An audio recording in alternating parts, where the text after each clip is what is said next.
미국의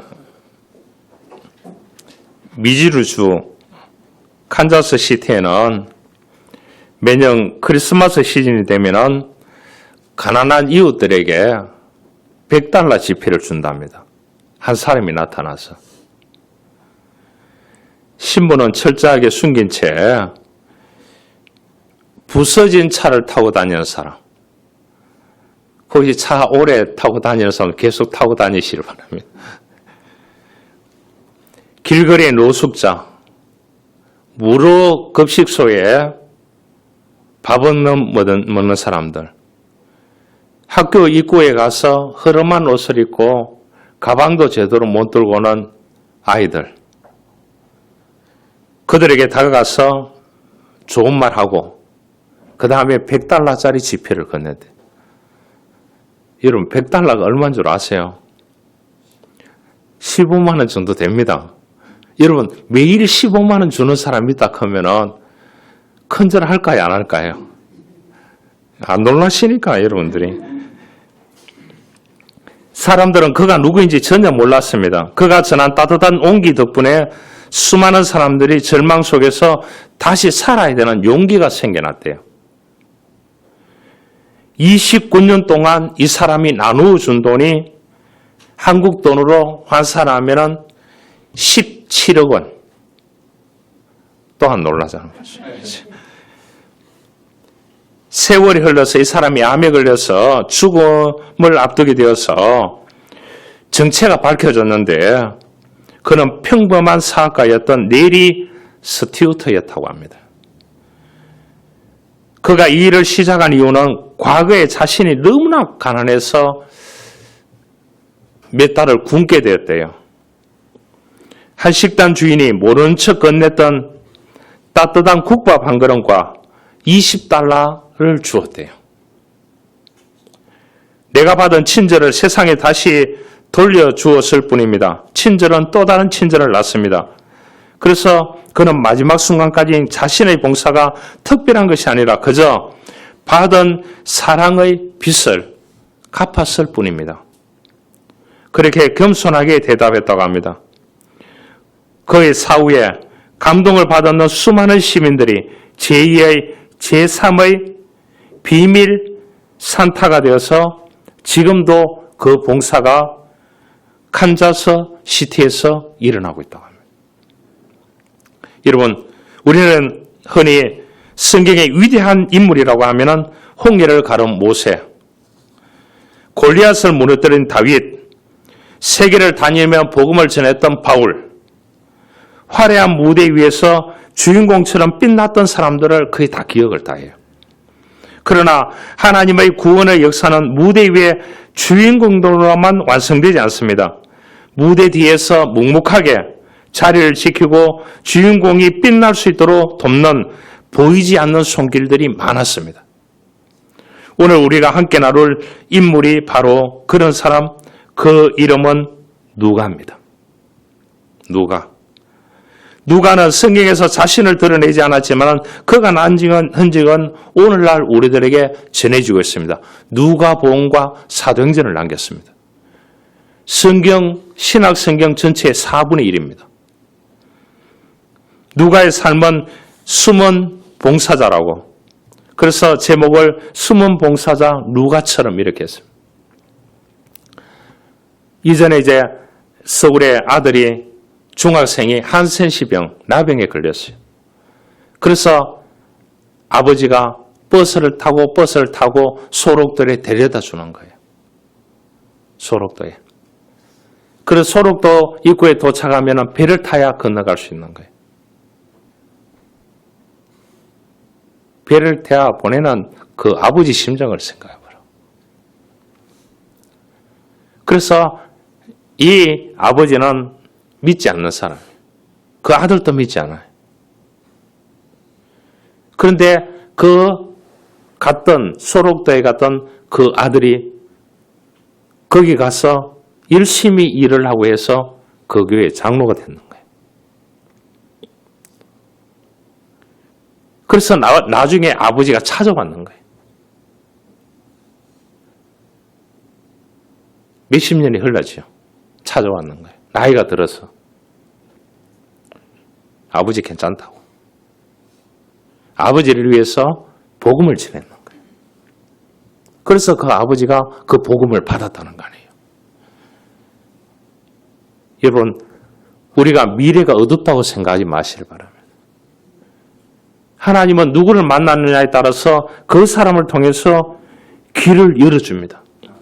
한 사람이 중요합니다. 이 누가가 굉장히 중요합니다. 누가가 없었더라면 누가복음하고 사도행전은 우리가 이해할 수가 없는 거예요. 복음을 이해하기가 어려운 거예요. 여러분, 위화도에서 이성계와 정도전이 만났을 때 정도전이 이성계 보고 그랬습니다. 칼끝을 잡으실랍니까? 칼을 휘두르는 이게 마디를 잡으실 겁니까? 그 이야기를 함을 통해서 조선이 건국됐습니다. 여러분, 무엇을 바라보느냐가 중요합니다. 사과 떨어지는 것을 바라보던 뉴턴은 뭡니까? 만유 인류의 법칙이라는 것을 만들어냈습니다. 누가의 역할은 위대한 바울을 만들어냈습니다. 하나님의 일은 솔로가 하는 게 아닌 것입니다. 그 한 사람이 하는 주변의 사람들은 수많은 사람들이 도와서 협력해서 일구어 나가는 것입니다. 할렐루야. 성경에 몇 명이 나오는 줄 압니까? 인물이요. 2,600명이 나옵니다. 성경에 사람 이름 2,600명이 나옵니다. 그 2,600명이 다 위대한 인물이냐? 아니라는 거죠. 아까 얘기했잖아요. 위대한 인물 크면은 모세, 여호수아, 요셉 쫙 나오는데 이렇게 이름 되면은 우리가 한 50명 이름을 쭉 불러가더라도 그렇게 위대하지 보이지 않습니다. 그런데 성경에는 그 사람들을 위해서 2,600명이 있다니. 성경에 2,600명의 사람들, 그 사람들은 하나님의 영광을 통해서 위대한 복음을 전하는 사람들의 조력의 역할을 했는 거예요. 그리고 사람에 대한 책임을 다 감당했는 거예요. 끝까지 함께해서. 그래서 신약 성경에 누가는 위대한 인물입니다. 재간도 있고 공로도 많습니다. 그런데 자기가 누가복음을 기록하고 사도행전을 기록했는데 자기 이름이 없어요. 대단하지 않습니까? 그렇게 보면은 두 책을 자세히 보면은 그 문장이 얼마나 아름다운지 여러분 꼭 누가복음 사도행전 이번 주 중에 한번 읽어보시길 바랍니다. 할렐루야. 이런 아름다운 헬라 말로 기록되어 있기 때문에 누가는 헬라 사람입니다. 유대인이 아닙니다. 지금 헬라 사람 같으면 그 지역이 어디냐? 그리스나 트르키에나 이쪽 지역 사람입니다. 소아시아 지역의 사람입니다. 누가는 바울을 따라서 2차 전도 여행 때에 드로아에서 같이 시작을 하게 됩니다. 그래서 3차 전도 여행, 4차 마지막 로마의 전도 여행까지 끝까지 함께했던 의리의 사람입니다. 지난주에 설교했잖아요. 의리의 사람. 의리는 뭐라고요? 끝까지 함께하는 겁니다. 저 사람이 잘못하든지 못하든지 그것이 중요한 게 아니고 끝까지 함께해야 됩니다. 할렐루야. 누가는 자신의 전문성과 재능을 오직 하나님의 영광을 위해서 함께하는 받쳐들을 위해서 바쳤던 사람입니다. 그래서 바울은 골로새서 4장 14절에서 그를 이렇게 말합니다. 사랑을 받는 의사 누가와 그렇게 얘기했습니다. 사랑을 받는 의사 누가와 골로새서에서 바울이 얘기합니다. 누가는 말없이 일생을 살면서 많은 사람에게 사랑을 받고 또 사랑을 주는 사랑의 사도였습니다. 그러나 그 모든 봉사는 드러나지 않았습니다. 숨은 봉사자였습니다. 아름다운 숨은 봉사자였습니다. 이것이 우리가 참으로 누가에게서 교훈을 받아야 되는 우리 그리스도인의 삶인 것입니다. 당시 의사라고 하면은 지금도 의사 존경받지만 그 당시 의사도 대단합니다. 공부도 많이 해야지요. 이 과정을 많이 거쳐야 되잖아요. 지금도 의사 되려고 하면은 10년 이상 해야 되잖아요. 공부를. 누가는 그랬습니다. 자신의 안락한 삶을 선택할 수 있었습니다. 의사의 직업을 가지고 복음의 최전선에서 고통받는 바울의 주치의가 되는 그 순간부터 뭐라고요? 고통 경험. 수많은 어려운 터널을 건너가야 되나 시작이 되는 겁니다. 한치 앞을 내다보지 못합니다. 왜냐? 또 바울에게는 평생 괴롭히는 육체의 가시의 질병을 가지고 있었습니다. 저는 통풍이 그렇게 아픈 줄 몰랐어요. 경험을 해보지 못했으니까. 통풍이 약을 먹으면 완전히 사라진대요. 그런데 다른 질병을 가지고 있는 사람들이 통풍이 있기 때문에 그 약을 먹을 수가 없대요.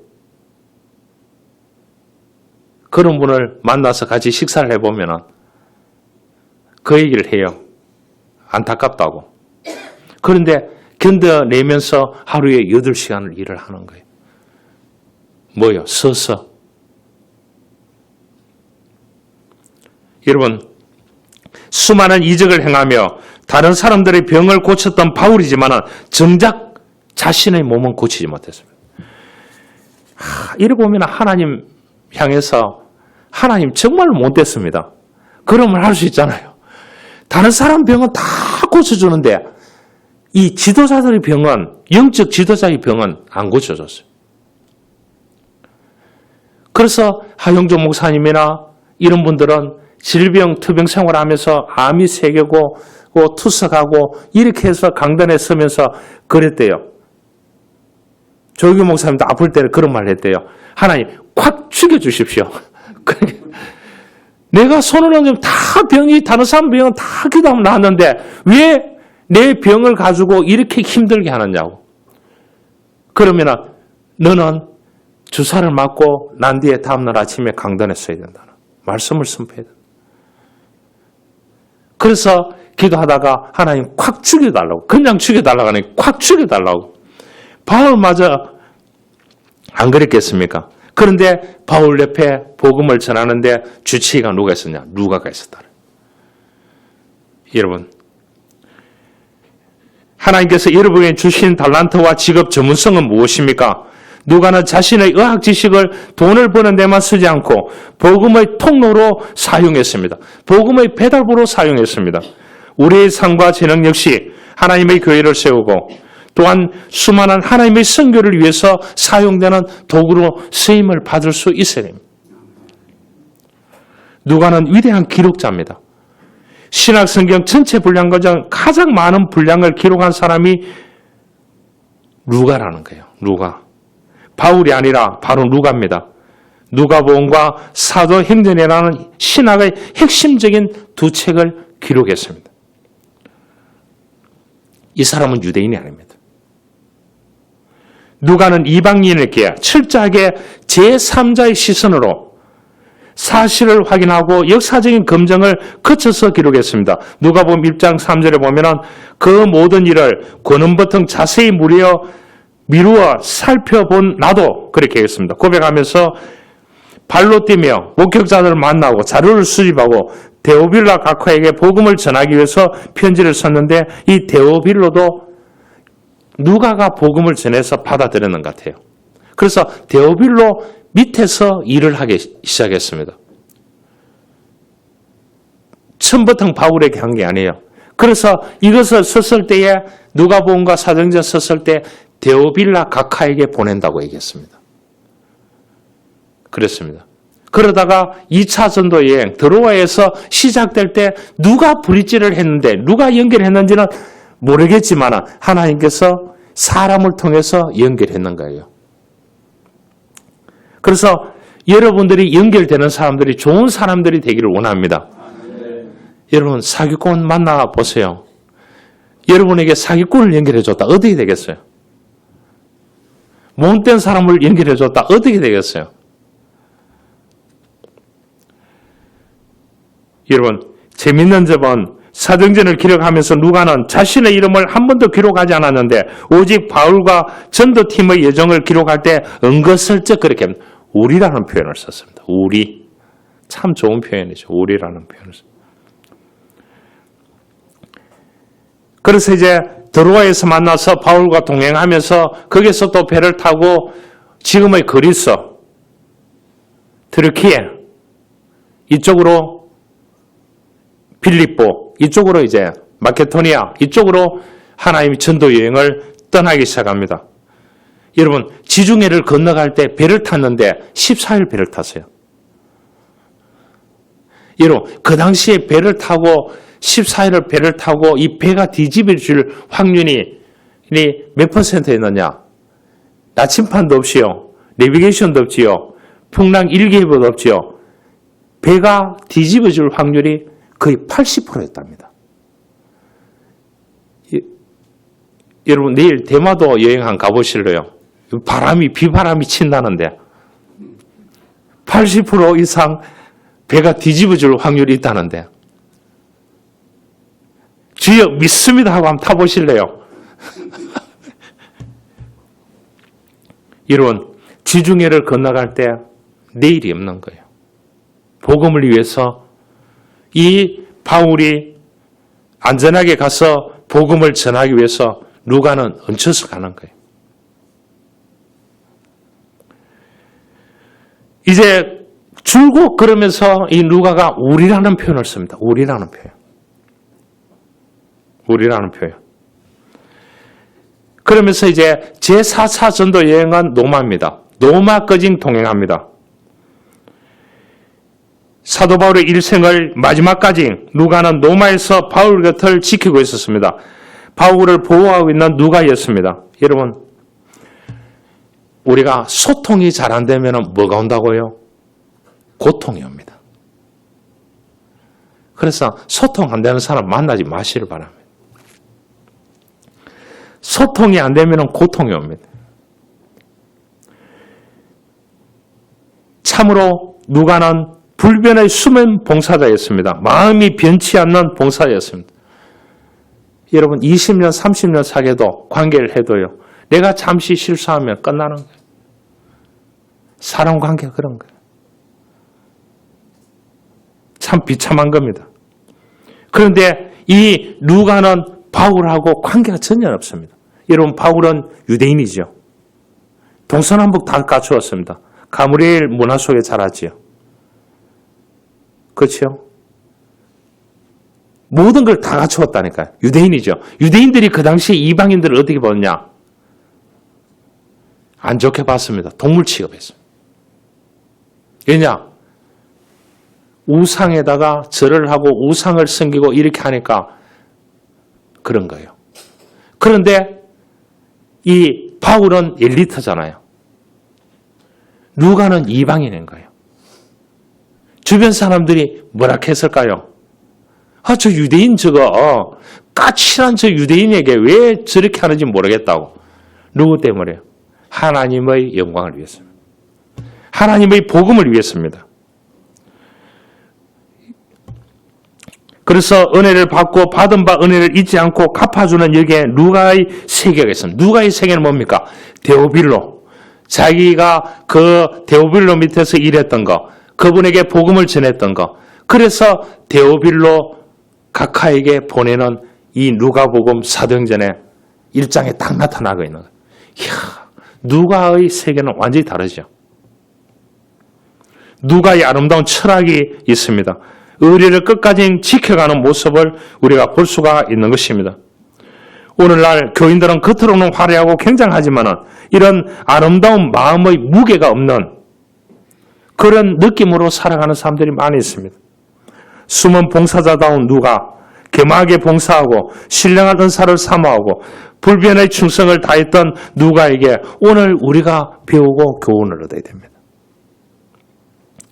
그는 철저하게 자신을 감추고 오직 예수 그리스도와 성령 하나님의 역사만을 전면에 드러내는 참된 겸손한 그리스도인이요 숨은 봉사자 누가였습니다. 그는 고난의 자리에서도 끝까지 남는 동력자였습니다. 뉴욕에 촉망받는 헤어 디자이너가 있습니다. 부스 토스라는 말인데 그 서양 사람들이 이러면 참 부르기가 힘들어요. 평일에는 예약을 받는 헤어 수업입니다. 쉽게 말해서 여러분들이 가는 미용실 있잖아요. 이발소 머리 하러 가는 데가 있잖아요. 돈이 비싼 데 가요? 싼 데 가요?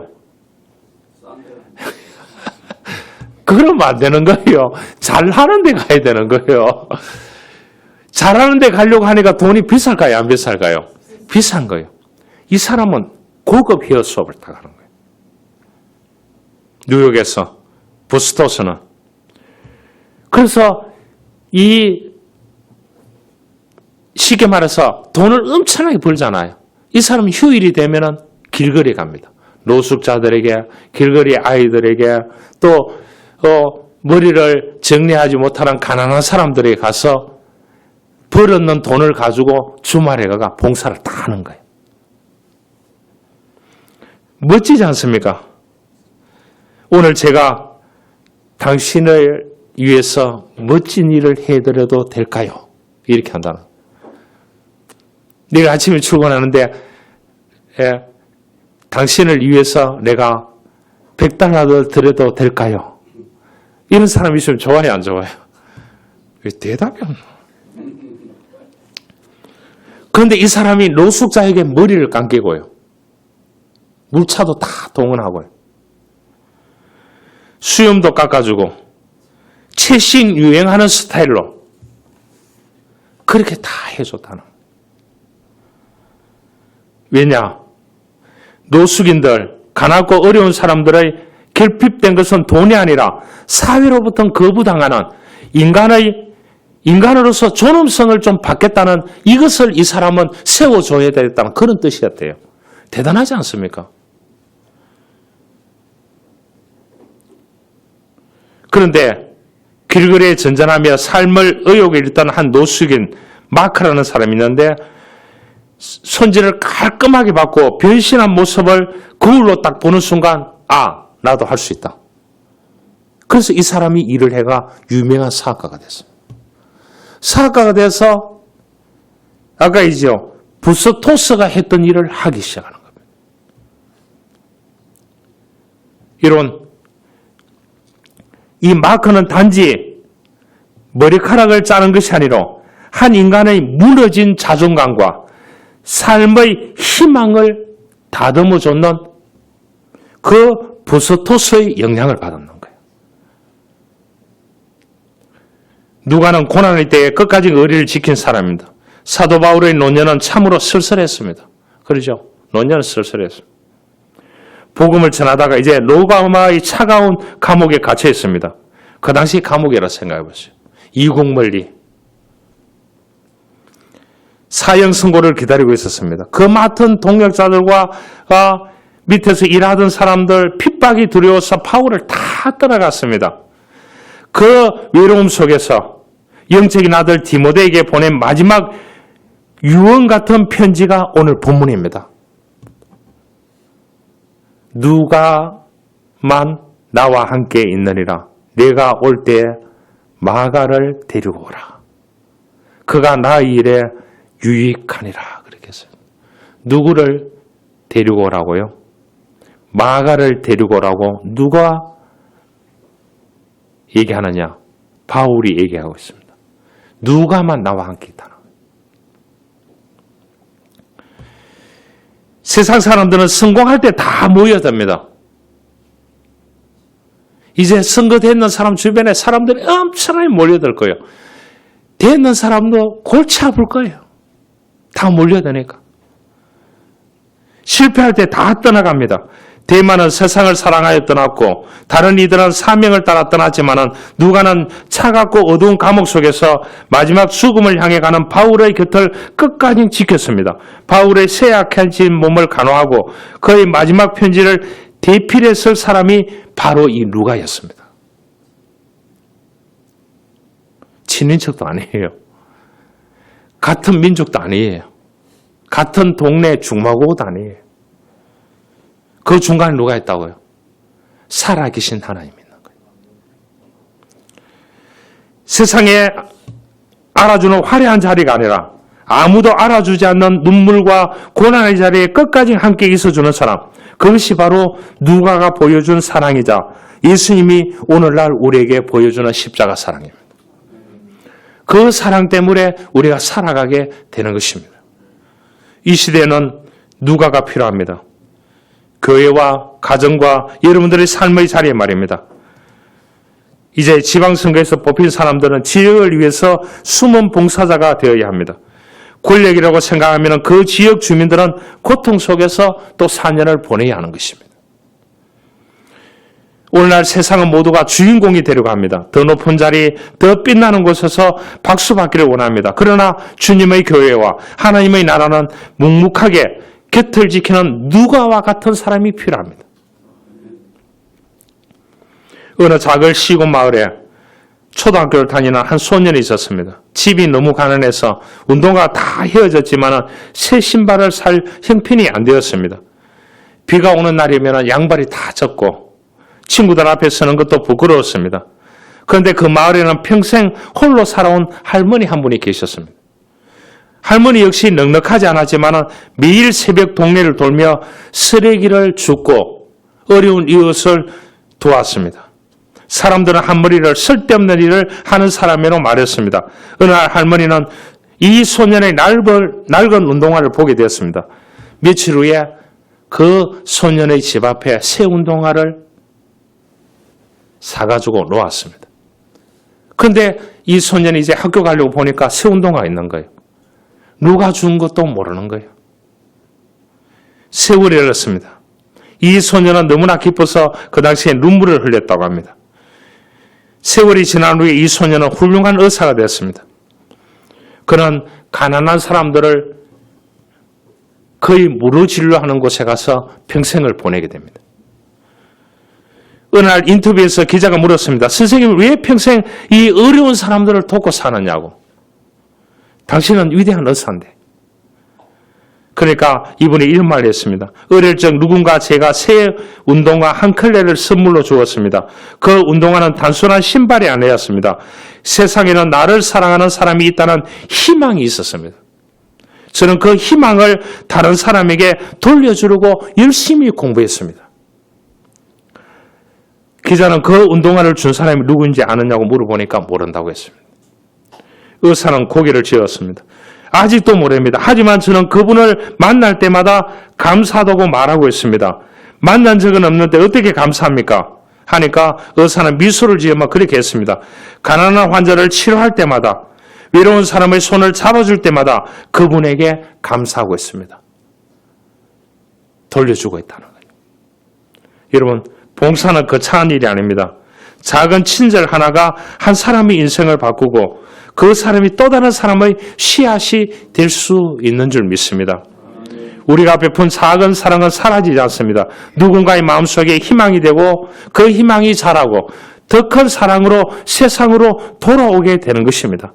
누가와 같이 자신의 재능을 주를 위해 드리는 사람, 자신을 드러내지 않고 묵묵하게 복음을 전하는 사람, 모두가 떠나갈 때 외롭고 힘든 사람 옆에서 끝까지 지켜주는 사람, 그 사람이 오늘 성경의 누가입니다. 누가는 끝까지 충성했습니다. 누가만 나와 함께 있느니라. 바울이 마지막 편지에서 그랬습니다. 디모데에게 보내는 편지에서 누가만 나와 함께 있느니라. 사람들이 성공할 때 곁에 있는 것은 쉽습니다. 그러나 실패와 고난 속에서도 함께하는 것은 어려운 것입니다. 누가는 바울이 가장 힘들 때 곁을 지켰습니다. 그는 유명한 설교자도 아니었고 위대한 기적을 행한 사람도 아니었습니다. 그러나 끝까지 함께한 충성된 동력자였습니다. 하나님은 재능보다 충성을 귀하게 쓰십니다. 교회도 충성된 성도 한 사람 때문에 세워집니다. 가정도 충성된 가족 한 사람 때문에 지켜지는 것입니다. 하나님의 나라도 충성된 일꾼 한 사람을 통해서 확장하는 것입니다. 그 한 사람이 여러분 교회에서, 가정에서, 일터에서, 여러분 하나님의 선교에서, 하나님의 나라에서 여러분 한 사람이 되기를 원합니다. 한 가지 이야기를 하고 마치겠습니다. 우리에게 잘 알려진 이태석 신부 이야기입니다. 이 사람은 정말로 봉사의 결정체, 사랑의 결정체입니다. 그는 한국에서 총박맞는 의사였습니다. 모든 부와 명예를 뒤로하고 아프리카의 하나님의 선교를 위해서 떠났습니다.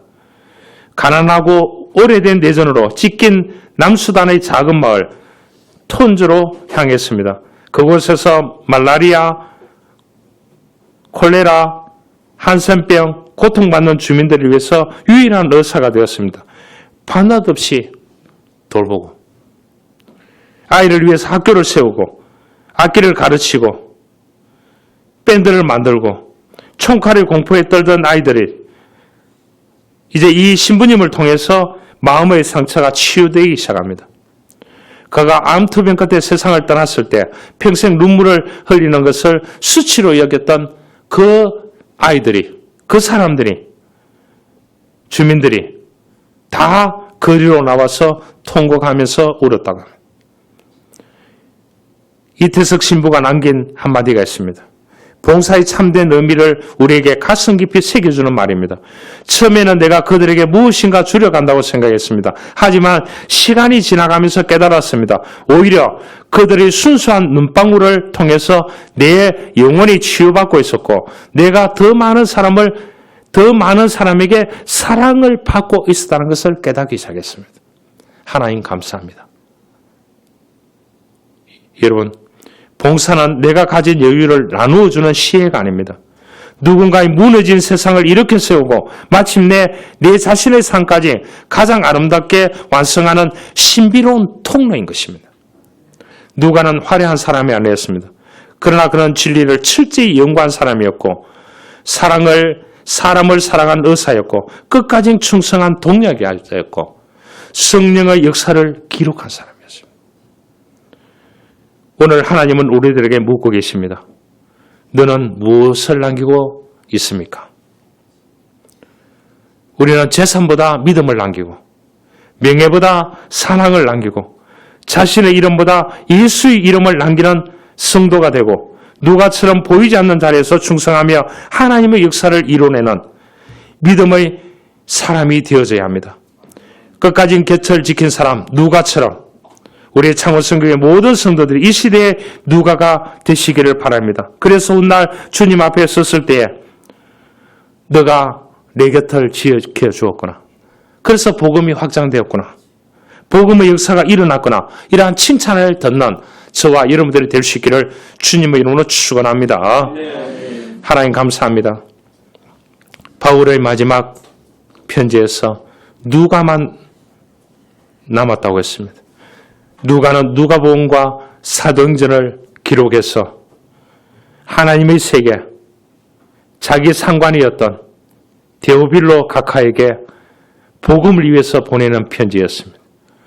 이 편지 속에는 수많은 사람들이 나와 있습니다. 그 사람들이 하나님의 복음을 위해서 생명을 바치는 동력자로서 누가가 있었습니다. 있었기에 오늘 이 극동 지역에도 우리에게도 이 복음이 흘러들어왔습니다.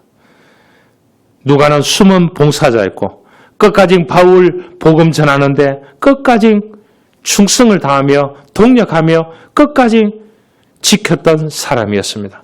주님, 우리에게도 이러한 의리 있는 사람 되기를 원합니다. 숨은 봉사자가 되기를 원합니다. 하나님 도와주십시오.